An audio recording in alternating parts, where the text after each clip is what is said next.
آج کے سبق میں بچوں آپ سماعت فرمائیں گے ایمان مفصل کا دوسرا جز و کتبہ کی تفصیل۔ اللہ تعالیٰ کی کتابوں پر ایمان لانے کا کیا مطلب ہے؟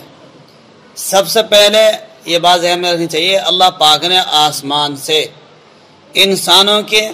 انسانوں کو اپنا حکم بتانے کے لیے پیغمبروں پر مختلف کتابیں اور صحیفے اتارے ہیں۔ ان میں بڑے بڑے اور مشہور کتابیں 4 ہیں، ایک توریت، زبور، انجیل، قرآن مجید۔ اس کے علاوہ کچھ صحیفے بھی اللہ تعالیٰ نے اتارے ہیں۔ صحیفے اور کتابیں 4 مشہور جو کتابیں میں نے بتائی ہیں، ان میں سے توریت حضرت موسیٰ علیہ السلام پر نازل ہوئی، زبور حضرت داؤد علیہ السلام پر نازل ہوئی، انجیل حضرت عیسیٰ علیہ السلام پر نازل ہوئی، قرآن مجید ہمارے پیغمبر حضرت محمد مصطفیٰ صلی اللہ علیہ وسلم پر نازل ہوا۔ رہی بات صحیفے کتنے ہیں، کس کس پر نازل ہوئے، ان کی کیا تعداد ہے؟ صحیفے ان کی تعداد تو معلوم نہیں، ہاں کچھ صحیفے ایسے ہیں جو حضرت آدم علیہ السلام پر اور کچھ حضرت شیس علیہ السلام پر اور کچھ حضرت ابراہیم علیہ السلام پر نازل ہوئے۔ ان کے علاوہ اور بہت سے صحیفے ہیں جو بعض اور پیغمبروں پر بھی نازل ہوئے ہیں، لیکن تعداد کا پتہ نہیں ہے۔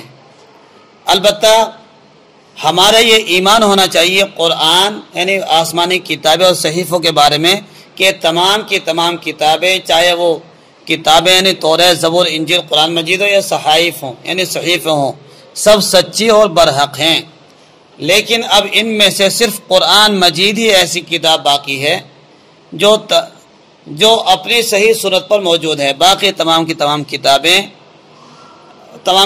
کی اصل صورت میں باقی نہیں رہی۔ تمام کتابیں ان کے ماننے والے لوگوں نے ان کے نبی اور پیغمبر کے دنیا سے جانے کے بعد بدل ڈالی، ان میں کوئی کتاب سوائے قرآن مجید کی اپنی صحیح شکل کے ساتھ باقی نہیں رہا۔ لہذا اصلی تورات، زبور، انجیل اب دنیا میں نہیں ملتی، اس کا ترجمہ مل جاتا ہے، جس زبان میں اتری تھی وہ زبان نہیں ملتی۔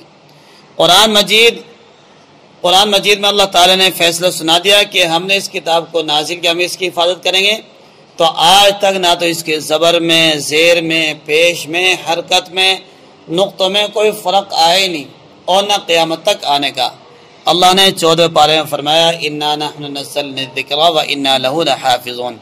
تو پورے سبق کا خلاصہ نکلا کہ چاہے آسمان سے نازل ہونے والی کتابیں ہوں یا صحیفے ہوں، ہر ایک ایمان والے کو دل میں یہ عقیدہ رکھنا چاہیے کہ یہ سارے سچے اور برحق ہیں۔ أسعد به قلوبنا واغفر به